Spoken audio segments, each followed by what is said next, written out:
আমরা চারটে বিষয় নিয়ে মহামান্য রাজ্যপালের দিদিদার ব্যস্ত আমাদের বক্তব্য অন রেকর্ড তিনি আমাদের বিষয়গুলো তো বক্তব্য রেখেছেন, আমাদের রিপ্রেজেন্টেশন নিয়েছেন এবং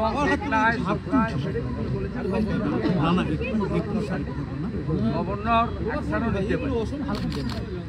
তাই এগুলো তিনি যা বলেন তার কথা তো অলরেডি আপনারা পেয়েছেন, পেয়ে যাবেন। আমাদের তিনটে বিষয়, চারটে বিষয় আমরা এখানে তুলেছি। একটা হচ্ছে যারা পুণ্যস্নান করেছেন সে সংখ্যাটাও কম না, 50 কোটির উপরে। তার বাইরেও যে হিন্দু আছে 100 কোটিরও উপরে, ওটা পৃথিবীর সনাতন। তাদের আস্থায় আঘাত দিয়ে মৃত্যু শব্দ ব্যবহার করে মাননীয় মুখ্যমন্ত্রী বিধানসভার মতো গৌরবের পীঠস্থান, ঐতিহ্যের পীঠস্থান, মর্যাদার পীঠস্থানে মৃত্যু কুম্ভটা যে রেকর্ড করিয়ে দিয়ে গেলেন, কেউ চিরদিন থাকবে না। বিধানসভার রেকর্ডে এটা থাকবে। আবার যখন 144 বছর পরে মহাকুম্ভ হবে, সেদিন ইতিহাসে পাওয়া যাবে যে 2025 সালে মহাকুম্ভের দিন পশ্চিমবাংলা এত বড় একটি রাজ্য, 11 কোটি জনসংখ্যা, স্বামী বিবেকানন্দ, শ্রী চৈতন্যদেব, স্বামী প্রণবানন্দ, ঠাকুর রামকৃষ্ণ দেবের মাটি, সেই মাটিতে এমন একজন মুখ্যমন্ত্রী নির্বাচিত হয়েছিলেন বা জনগণ করেছিলেন, তিনি মহাকুম্ভকে মৃত্যুকুম্ভ বলে রেকর্ডে রেখে দিয়ে গেলেন। কোনো আলাপচারিতা বা রাজনৈতিক ভাষণ করতে গিয়ে তার এতটুকু অনুতাপ নেই। যদি ভুল করেও বেরিয়ে গিয়ে থাকে, সেটা প্রত্যাহার করার কি আছে? এটা তো বিজেপি বা কোনো রাজনৈতিক দল বা বিরোধী দলনেতা বা কোনো এমএলএ বা বিজেপির কোনো নেতার কাছে বা রাষ্ট্রবাদী সংগঠন, সনাতন সংগঠনের কাছে আত্মসমর্পণ নয়। সমগ্র হিন্দু কমিউনিটির উপরে আপনি আঘাত করলেন। 48 ঘন্টা অতিবাহিত, আর কোনো তাপ নেই, উত্তাপ নেই, কোনো তার অনুশোচনা নেই। রাজ্যপাল মহোদয় প্রপারলি স্পিকারকে বলুন এক্সপাঞ্জ করতে, আমরা চাই না রেকর্ডে থাকুক। শ্যামাপ্রসাদ মুখার্জির বাংলায়, এই বাংলাতে রেকর্ডে এই শব্দ যেন না থাকে আমরা বলেছি। তিনি যা বলেছেন ওপেনলি বলেছেন। তিনি বলছেন আমি নিজে ওখানে গেছি, আমি নিজে পুণ্য স্নান করেছি। তিনি বলেছেন মৃত্যুঞ্জয় মহাকুম্ভ, উনি বলেছেন মৃত্যুকুম্ভ। রাজ্যপাল বলেছেন মৃত্যুজয় মহাকুম্ভ, মানে মৃত্যুকে জয় করা যেতে পারে এই মহাকুম্ভ। এই আমাদের আস্থা সনাতন। এই বিষয়ে আমরা আমাদের প্রোটেস্ট রেখেছি, এটা জারি থাকবে।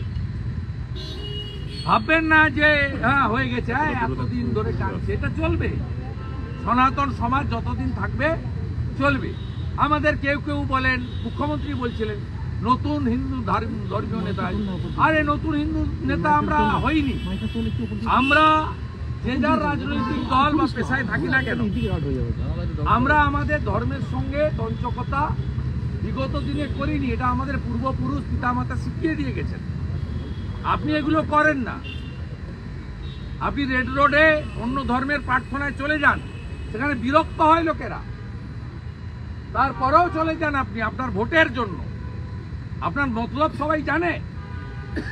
আর আমাকে বিশেষ করে ইঙ্গিত করে আপনি অনেক কথা বলেছিলেন যে নতুন হিন্দু ধর্মীয় না। আমি হিন্দু ধর্মীয় নেতা নই।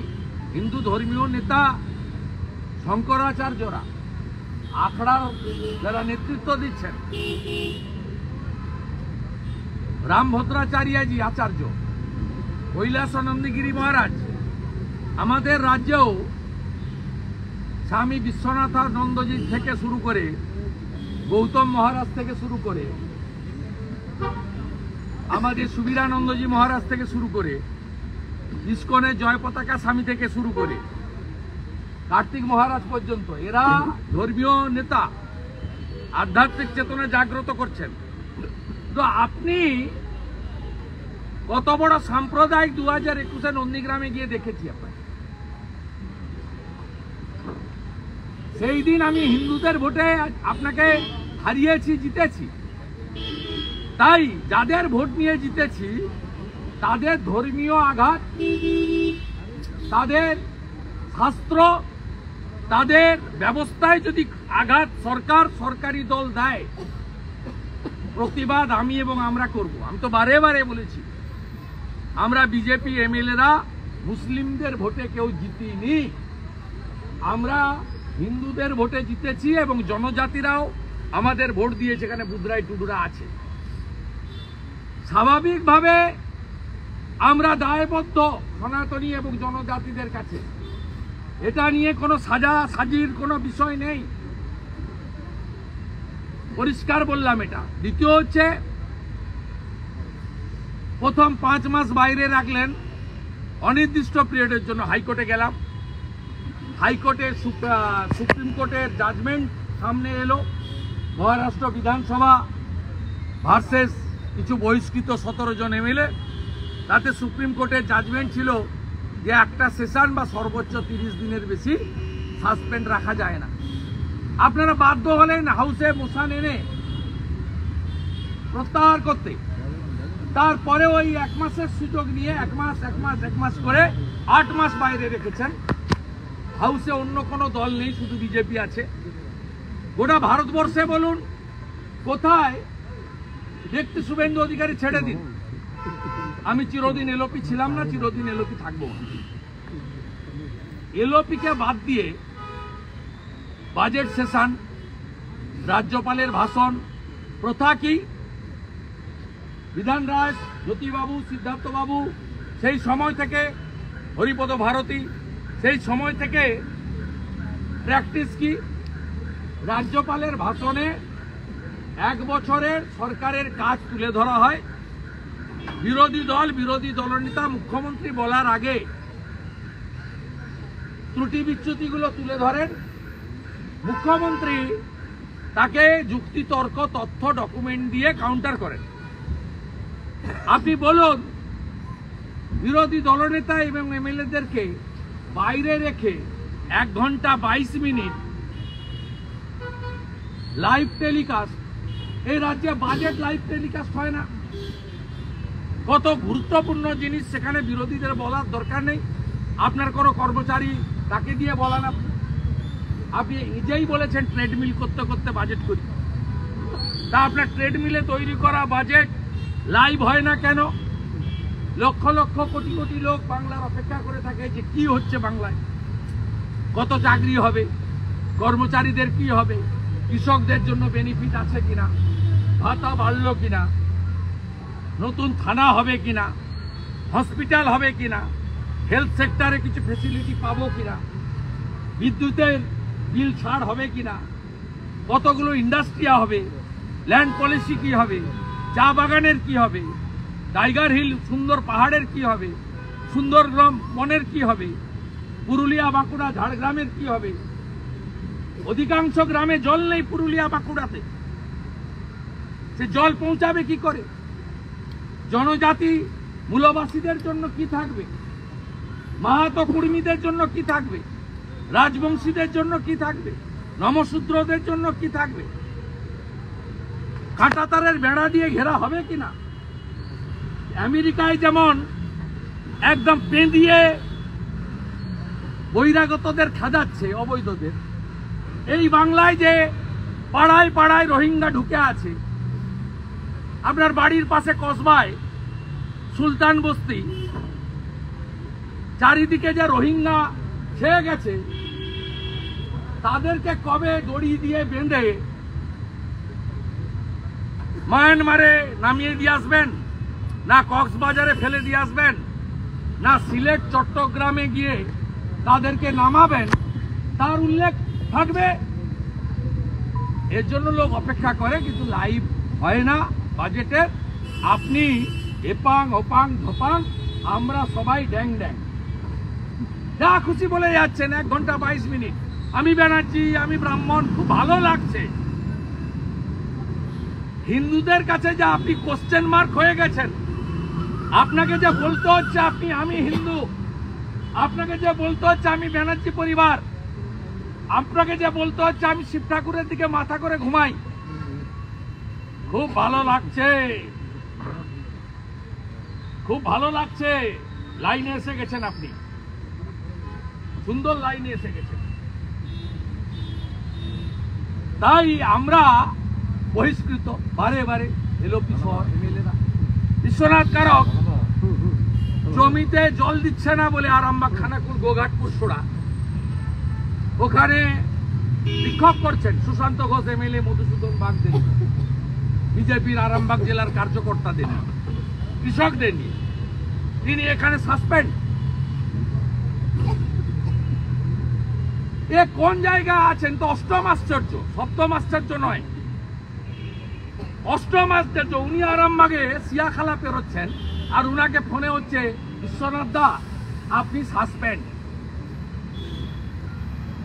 এই নির্মল ঘোষ একটা ডাকাত, অভয়াকে দাঁড়িয়ে থেকে পুড়িয়েছে, ও বলে দিল। আর মাননীয় বিমান ব্যানার্জি মেরুদণ্ডটা খুলে আলমারিতে রেখেছেন, ড্যাং ড্যাং করে নাচছেন। যত পারেন প্রিভিলেজ করুন না, 8 বার করেছেন আমার নামে, একটা প্রিভিলেজ উইথড্র করেছেন হাউসে, যা খুশি করো। আমাদের এমএলএরা এর আগে বহিষ্কার হয়েছে, নরহরি মাহাতো, শঙ্কর ঘোষ, মীর গোস্বামীরা। আপনি ভাতা দেননি, আমরা চাইতো, আমাদের এমএলএরা যায়নি। এমনকি এলপি, আমিও গত 8 মাসের সাসপেনশন থাকাকালীন আমার ভাতা নিই। একইভাবে হিরণকে প্রিভিলেজ করেছেন, বলতে পারবে না কেউ, কোনো কথা বলা যাবে না। রানী রেগে যাবে, সাহেবা রেগে যাবে, উজিরে আলা রেগে যাবে, কিচ্ছু বলা যাবে না। আমরা বলেছি স্পিকার হচ্ছে কনস্টিটিউশনাল হেড, অ্যাসেম্বলি সমন করেন, হি শুড নো।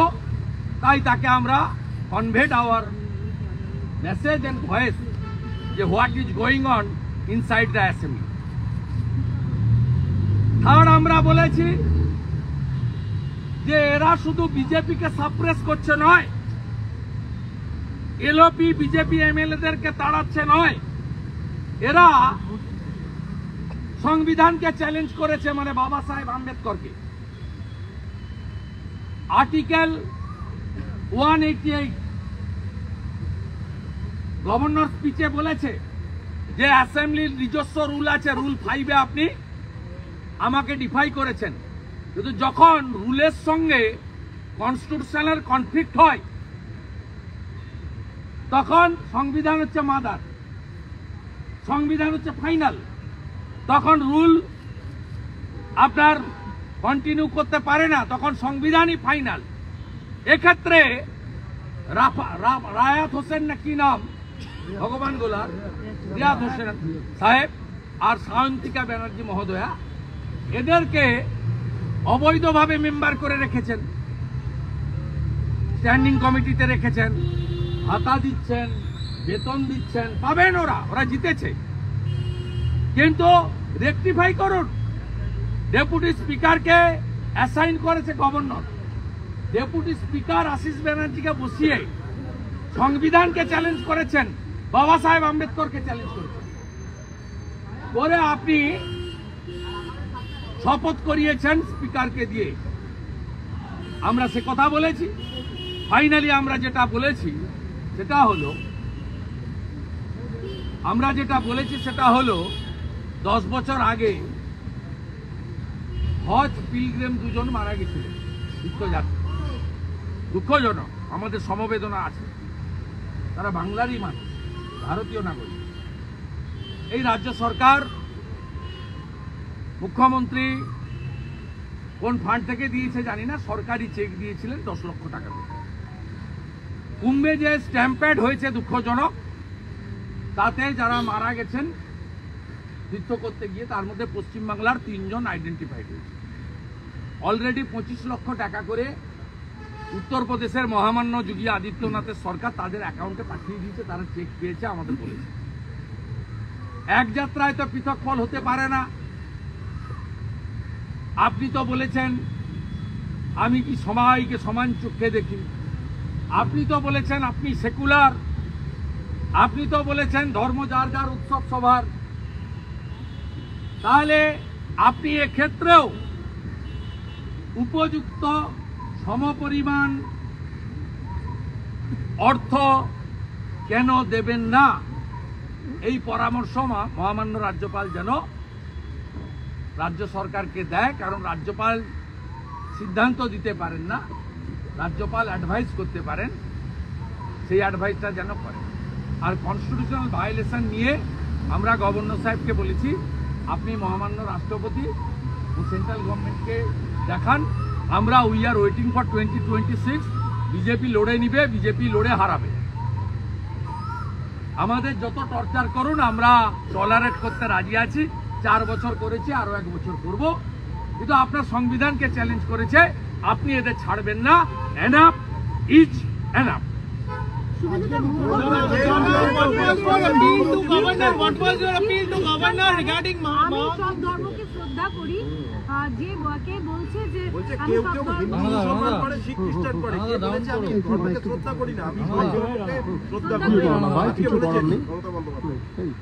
কি শ্রদ্ধা করে বলে মৃত্যু কুম্ভ বলেছে? প্রশ্নকর্তা যদি হিন্দু হন, তিনি যদি মেনে নিয়ে থাকেন, আমিও মেনে নিতে রাজি। আপনাদের মধ্যে যে প্রশ্নকর্তা তিনি যদি সনাতন বা হিন্দু হয়ে থাকেন, আপনি যদি গ্রহণ করে থাকেন, আপনার বিবেকের উপর আমি ছেড়ে দিয়ে গেলাম। উনি দম্ভ দেখাচ্ছেন কেন? উনি তো স্টেট বলবেন, মুখ থেকে ভুলে বেরিয়ে গেছিল। ওনার মুখ থেকে অনেক শব্দ ভুলে বেরোয়। উনি কখনো প্রত্যাহারও 2-1 জায়গায় করেছেন। উনি সুজিত বসুর পুজোয় গিয়ে চণ্ডীপাঠ ভুলে গেছিলেন, বলছেন শ্রীকুমার দাস সব গন্ডগোল করে দিল। এগুলো করেছেন, তো এটা যেটা করেছেন না, এটা ক্ষমার অযোগ্য। আপনি ঠাকুর গুরুচাঁদকে মালদার চাঁচলে দাঁড়িয়ে, গাজলে দাঁড়িয়ে যে ভাষায় বলেছেন, আমার মুখ থেকে আসবে না। ঠাকুরকে আমি স্মরণ করি, প্রণাম করি, ও ভাষা মুখ থেকে বলা যাবে। আপনি উত্তরবঙ্গ গিয়ে রাজবংশীদেরকে নিজের পায়ের সঙ্গে তুলনা করেন।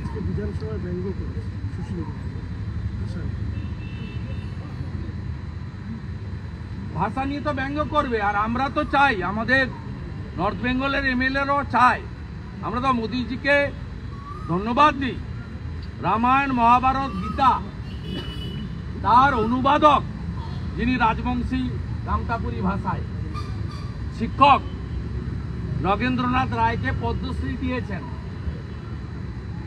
এটা নরেন্দ্র মোদীজি বলে সম্ভব। গত বছর হাওয়াইয়া শিল্পী গীতা বর্মনকে পদ্মশ্রী দিয়েছেন নরেন্দ্র মোদীজি।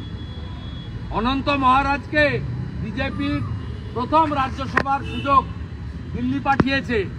আমরা মুখে বলি না, সম্মান করি। আমাদের এমএলএরা অমিত শাহজিকে লিখেছেন যে রাজবংশী ভাষাকে, রামতাপুরী ভাষাকে 8ম তফসিলে দাও, আপনারাই দাও। আমরা চাই এটা। আর এরা রাজবংশী ভাষাকে আক্রমণ করে, মতুয়া সমাজের গুরুদেবদের আক্রমণ করে, এরা কুড়মালি ভাষায় যারা কথা বলে তাদের আক্রমণ করে, এরা মাননীয়া দ্রৌপদী মুর্মুর তার রূপ নিয়ে খারাপ মন্তব্য করার পরেও তিনি এমএলএ থাকেন, বহিষ্কৃত হন না। এদের বহু গুণ আছে, সবাই দেখছে, সবাই ঐক্যবদ্ধ হচ্ছে। আপনি তোষণ করতে থাকুন, আমরাও ঐক্যবদ্ধ হচ্ছি। আমরা আপনাকে হারাবো, আপনাকে প্রাক্তন মুখ্যমন্ত্রী করব এবং এই বাংলায় সুশাসন ফিরবে। রাজ্যপাল বলেছেন অন রেকর্ড, প্লিজ আপনারা পেয়ে যাবেন। Dada, what was your appeal to governor regarding Mamata Banerjee's ministry? কংগ্রেসের যিনি সভাপতি তিনি এখানে বলছেন যে কুম্ভ নিয়ে কেন্দ্র সরকার ছ্যাবলামো করছে, কোটান করে এই শব্দটা। ওই দলটা আছে এখানে, গঙ্গাসাগরের প্রশংসা করেছে, গঙ্গাসাগরের ব্যবস্থা পশ্চিমবঙ্গে ওই দলটা আছে। কে বলি? কংগ্রেসের শুভঙ্কর। ও একটা এমএলএ হতে চায়, হতে চায় মমতা ব্যানার্জির পার্টির ঠ্যাং ধরে। ওরা এমএলএ হতে চায় 2-4টে সিট যদি হয়। আমি বিশ্বাস করি মুর্শিদাবাদ, মালদার, উত্তর দিনাজপুরের যারা কেস খাচ্ছেন, মার খাচ্ছেন, সেই কংগ্রেসীরা তাদের প্রদেশ কংগ্রেসের এই ছিন্নমূল সভাপতির সঙ্গে একমত হবে না। যদি আলী ইমরান ভিক্টর বা মোহিত সেনগুপ্ত কিছু বলতো, যদি মুস্তাক সাহেব কিছু বলতো, বা ঈশা খান চৌধুরী কিছু বলতো, যদি অধীর চৌধুরী কিছু বলতো, তার উত্তর আমি দিতাম। ওরা সাফার করছে, ওরা লড়ছে, কেস খাচ্ছে, এরা ভালো প্যাসেজে বসে আছে। 2-4টে সিট যদি জোট করে পাওয়া যায়, তৃণমূলের উপর দিয়ে যদি এমএলএ হওয়া যায়, এই সিপিএম এর কাজও তাই। এই একটা ছোড়া আছে, তমলুকে দাঁড়িয়েছিল, আমাদের মাথার গেরুয়া পাগড়ি দেখে লিখেছে যে মনে হচ্ছে হিন্দিভাষী বিধানসভা। এরা এইসব চাষ করে, এরা সনাতনীদের হিন্দিভাষী বলে, বাংলাভাষী বলে, কখনো মুসলমানদের বলে না। এরা উর্দুতে কথা বলে, এরা বাংলায় কথা বলে। এরা উর্দু স্পিকিং মুসলিম, এরা বাংলা স্পিকিং মুসলিম। কখনো সেলিম সাহেবের মুখ থেকে, এই সায়ন ব্যানার্জিদের মুখ থেকে পাবেন না। এরা আমাদেরকে করে বিভাজন, হিন্দুদের ভাগ করো জাতপাতের নামে, ভাষার নামে, আর মাঝখান থেকে গলে বেরিয়ে যাও। আরে শুনে রাখো সিপিএম, স্বামী প্রণবানন্দ, স্বামী বিবেকানন্দ গেরুয়া পাগড়ি পরে বাংলায় হিন্দুত্ব এবং সনাতনীদের জন্য দেবদূতের ভূমিকা পালন করেছিল। গেরুয়া তিলক, গেরুয়া পাগড়ি, গেরুয়া বস্ত্র, গেরুয়া ধ্বজ, গেরুয়া রং শৌর্যের প্রতীক, বীর্যের প্রতীক, স্বাভিমানের প্রতীক, হিন্দুস্তানের প্রতীক, স্বামী বিবেকানন্দের। Dada, what was your appeal before the governor? What was your appeal before the governor regarding Mamata Banerjee's? We already submitted 3 point, additional 1.4 point. Regarding Mittukambo ward, this ward should expunge by the Honorable Speaker. Governor summoned the House. Honorable Governor, His Excellency is the head of the Constitution of the state. He should intervene. He should direct to the Speaker, please expunge. The 100 crores of Hindu hearted due to this type of unethical and very low-minded word used by the administrative chief of the state. We are not tolerating. The Hindu people are not accepting this type of autocratic statement by our Chief Minister Mamata Banerjee. Ajit Doval কয়েকদিন আগে পশ্চিমবঙ্গে এসেছিলেন, বেশ কিছু ইস্যুতে কথা বলে গিয়েছেন নিরাপত্তার খাতিরে। এটাকে আমি জানি না, আমার জানা নেই। বলছে কেন্দ্র সরকার একটা প্রশ্ন, সব আপনাদের কথা শুনে বলা যাবে। কেন্দ্র সরকার খাদ্যের একটা প্রশ্ন, কেন্দ্র সরকার খাদ্য বাবদ 7,500 কোটি টাকা রাজ্যকে দিল, 7,400, অথচ কন্টিনিউয়াস কেন্দ্রের বঞ্চনার অভিযোগ আনছে। এটা নিয়ে কিছু বলবেন? প্রধানমন্ত্রী অন্ন সুরক্ষার ব্যাগ একটা রাজ্যেই চালু করে না, কেন কেন্দ্র এদেরকে কানমোলা দেয়? নির্মলা সীতারমণজি বলেছে এরা একটা কথা মানে না, এরা কেন্দ্রীয় সরকারের টাকা নেবে, গাইডলাইন মানবে না। অরিজিনাল চাল এফসিআই বাংলাদেশে পাঠায়, আবার বাকিপুরে স্টার্ট হয়ে গেছে, আবার বালু স্টার্ট হয়ে গেছে ব্যবসা।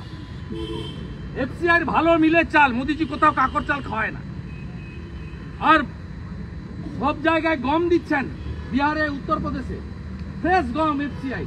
এখানে ফ্লাওয়ার মিলগুলোতে ভালো গম পাঠিয়ে প্যাকেট করে বাজারে আসছে, আপনি কিনছেন রুটি বানানোর জন্য, পরোটা বানানোর জন্য। আর যে ফ্লাওয়ার মিল থেকে আটাটা ঢুকিয়ে দিচ্ছে, এ মানে পশুরা খায় না। যারা রেশন নেন দেখবেন, আমরা 7 কোটি লোককে মোদিজি কন্টিনিউয়াস 2019 থেকে অদ্যাবধি প্রধানমন্ত্রী অন্ন সুরক্ষা যোজনা তাতে দিয়ে আসছে। এবং এ বস্তায় একটা হাঁড়ি রাখে, হাঁড়ি চিহ্নে ভোট দিন। হাঁড়িটা হচ্ছে মমতা ব্যানার্জির চিহ্ন, মাটির হাঁড়ি, আর তার নিচে লেখা আছে ঢপবাজ মুখ্যমন্ত্রীর, ফেরেববাজ মুখ্যমন্ত্রীর, লেখা আছে খাদ্য সাথী, ভুয়া মুখ্যমন্ত্রী। বলছি,